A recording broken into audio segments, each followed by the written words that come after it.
Ivette aconsegueix el verd.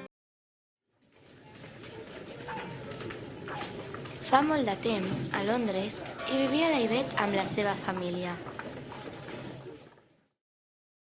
La Ivette tenia 7 anys i era rossa, alta i molt guapa.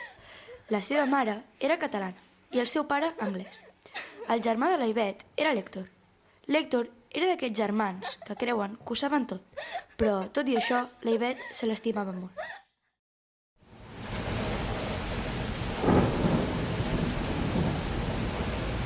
Havia arribat l'estiu a Londres. Bé, si allò se li pot dir estiu. Com feia tan mal temps, la seva mare i el seu pare van decidir que anirien al poble dels avis a passar l'estiu. Begues.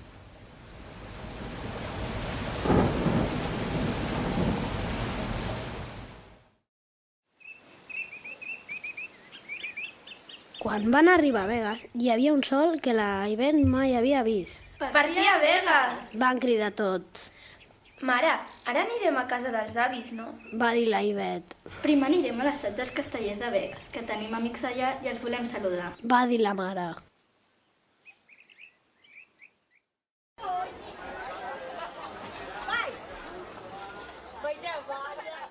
Però, mare, què són els castells? Va preguntar la Ivette. La mare li va contestar. Filla meva, els castells són una antiga tradició catalana. Al teu pare li encanten. Abans no s'entenia, però ara sempre ho està buscant per al YouTube. I en comptes de dir-li castells, li diu torres humanes.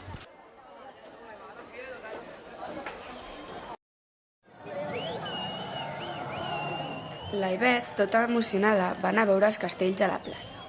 Al principi, la Ivette estava molt intrigada per saber què passaria després. El seu cap pensava, com poden pujar tan amunt? No us fan mal quan cauen?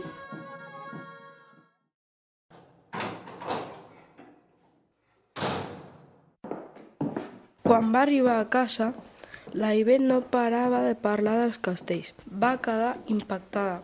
De cop i volta va preguntar. Mare, pare, puc fer castells? Va dir molt emocionada.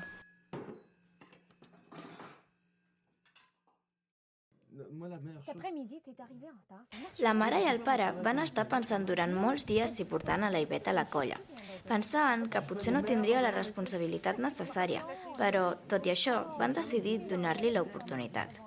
La Ivette saltava d'alegria el dia que els pares li van donar permís per anar als assajos i es va comprometre a ser responsable amb la colla i no fallar quan la necessitaven.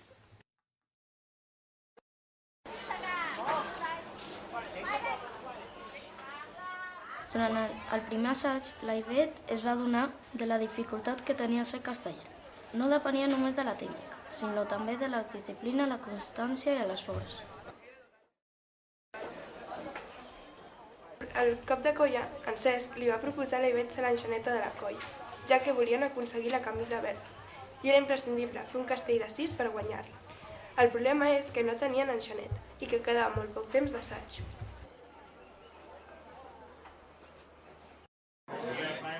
La Ivette ho va rumiar durant un parell de tardes. Li feia il·lusió, però també molta por. No ho sabia fer i li mancava confiança en ella mateixa. Tot i això, la seva resposta va ser un sí. S'havia compromès amb la colla i havia de ser fidel a la seva paraula.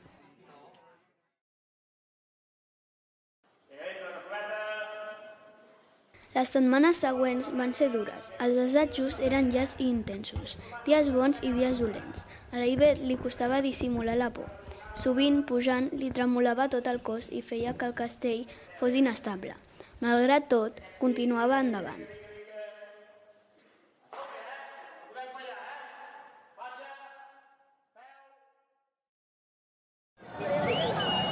Va arribar el dia del bateig casteller. Només hi havia una oportunitat. Si coronaven el 3 de 6, aconseguirien la seva estimada camisa verda.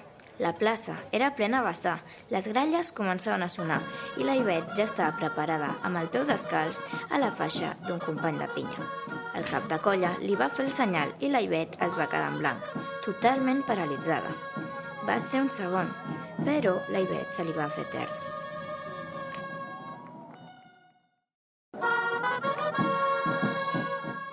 Va intentar deixar la ment en blanc i no pensar en res, i va ser així com va començar a pujar, tremolant tota l'estona.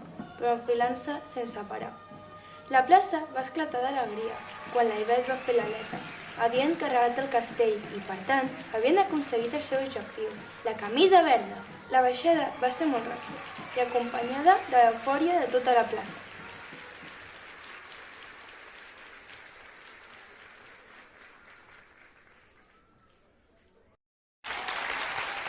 I així és com la Ivet va aconseguir la camisa, sense deixar que la por la paralitzés. La valentia no vol dir tenir por, vol dir fer les coses encara que en tinguis.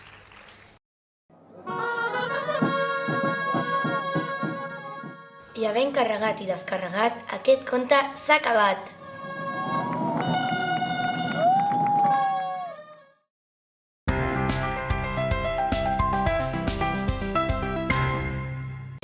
Aquest conte ha estat escrit i il·lustrat per l'aula de 6è A de l'Escola Sant Cristòfor de Begues. Esperem que us hagi agradat.